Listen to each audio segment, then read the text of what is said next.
Hi YouTubers, it's Mark from HBW Brewery. Welcome to another Homebrew Wednesday. Okay, in the 9th of December last year I brewed, I call it Dead Pony Club. It's not Dead Pony Club. It does use the same hops and the recipe could date itself back to the Groundhog recipes that they give away. I basically messed up on some of the hops, but it turns out amazing and I like it. So I brewed on the 9th of December.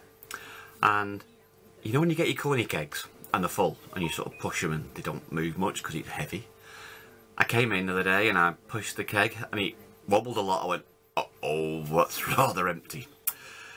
Which means I've got to brew some more, and that's a shame, isn't it? A real big shame. I do like it. It's my sort of permanent beer which is nearly always on tap. Unfortunately it does take the brew day, then a week to ferment, and then a week to dry hop, and then at least 2 weeks to condition. In fact, the one from the 9th of December is, I think, at its best now. It really is fantastic. Well, that aside, how do I make it? Well, the first version was all grain, and that was great, but I got lazy, and I just couldn't be bothered to spend all that time. You say all that time, it's just having the mash. So I went cheapskate, the extract, and the extract is as good as the all grain. You do have to boil your hops, or I boil my hops, etc. So you know, it does take a while anyway. I might as well just do an all grain, but not today.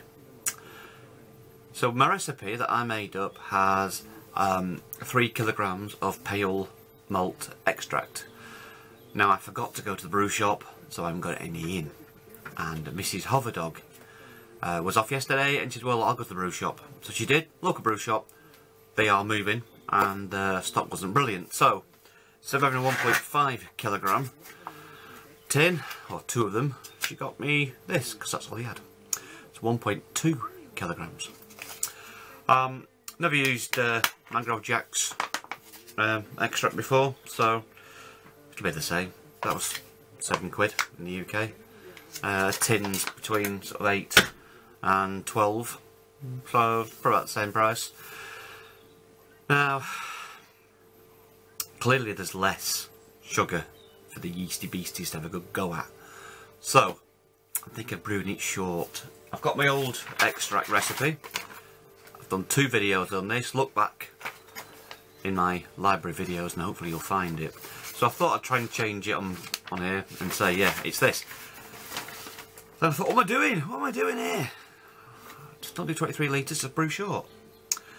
And in fact, my Dead Pony extract on this one was 20 litres. So I've been to Beersmith, spent about an hour on the bloody software, messing about. I know, as you all know from previous videos, I can't use Beersmith. I'm getting better, but it's just useless at it.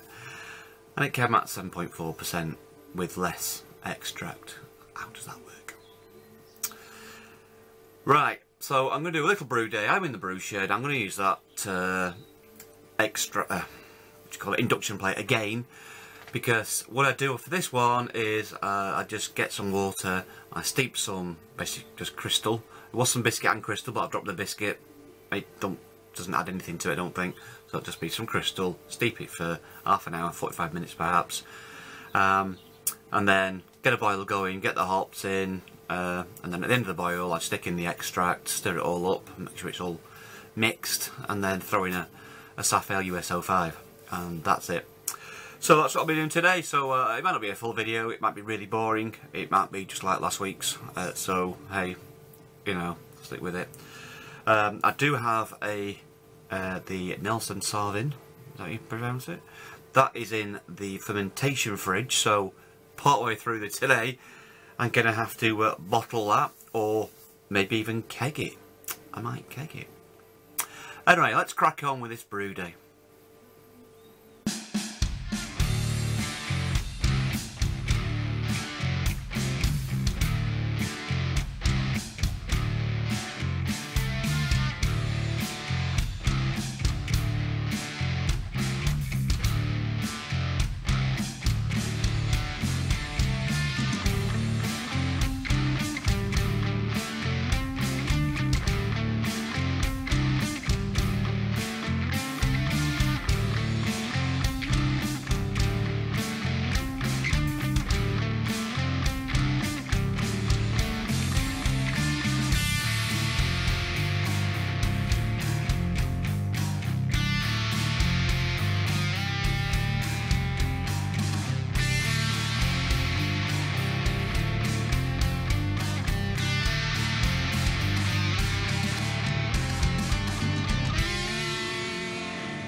So whilst I'm waiting for the mash to finish, I'm just kegging this bit of beer. So a little fermenter, I found my pipe fits on perfectly, and well, there it goes into that keg. So yeah, it's only going to be 10 litres. Yeah, get the camera right. 10 litres. So yeah, it won't fill it, but that's okay. So we're doing a bit of kegging, and yeah. Right, well, I'll finish this off, and I can see the temperature's dropping on the old mash. So what I've done, I didn't show. I've should have been 0.5 kilogram of Maris Otter while I was here.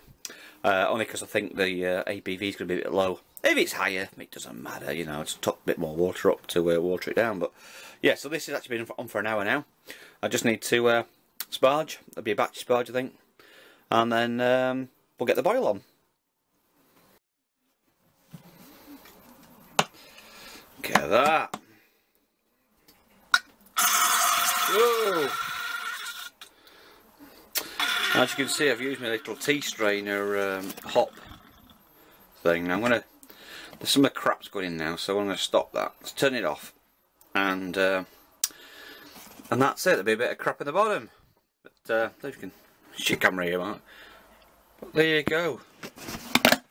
Just get rid of the top. So we've got me.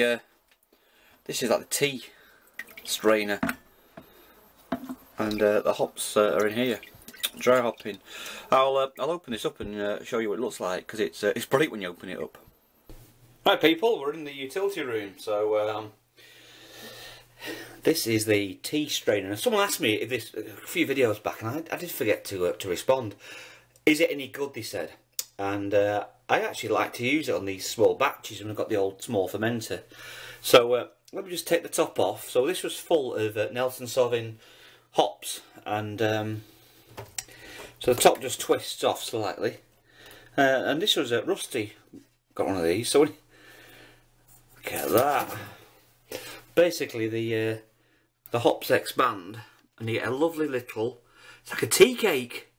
Tea cake, that one, fairy cake, that whatever. It's a cake, and yeah. So all the hops are like, you know, in there. Absolutely brilliant. So well, there you go.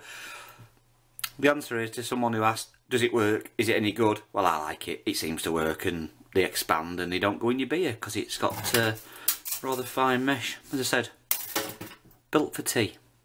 Right, let's get back to brewing.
And here is my extractor fan.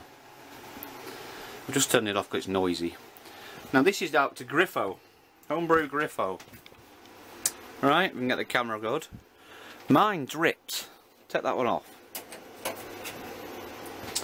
Mine drips from the bottom here. You see it? Let's try and get it closer without you getting steamed up. But mine's dripping from there. I'll put the fan back on. You see it dripping? Luckily it doesn't hit the pot because it's like there. When I've got the big brewery on, it misses it as well. So it drips from there and there. Now this Frank Homebrew, got his name now, Frank Homebrew anyway, he's got the same extractor fan, and on mine, I don't know if there's something missing on this side, because you can put your finger in the fan, and on the other side there's a cover. Anyway, bugs me a little bit, so I need to sort that out. I don't know if to rip that out, put a bathroom one in. These are built so you've got a chimney that goes straight up, but of course I've got one in a shed on and not a kitchen, so my pipe goes up and over. If you go outside, it's blowing like mad outside, you know, steam, so you know, that's not the reason. Something to do with so much steam. These are built for it. Why is it dripping? You have to pull it apart, do you put some silicone in? Answers in the comments please, or on a postcard. Thank you very much.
That's it people, another homebrew video done. Beer is in the fermentation fridge and going to wait now 6 days. I'll check the gravity, and if it's about 10, 12, like 10, 14, that's probably done. I'll then dry hop it. That's going to be there for about 5 to 7 days, and then I'll keg it. So you might see that in a future video. Good, bad and ugly. Ugly, nothing. Good, everything. Bad, sort of bad, maybe a little bit, was that extractor fan. That's dripping, and it's really buggy me, and it's dripping. I want to get that sorted. Other people have had similar issues, so I don't know if it's a fan or what. Well, okay, that's it. So thanks for watching. I'll wrap it up here. So this is Mark from HBW Brewery signing off, and as always, stay thirsty.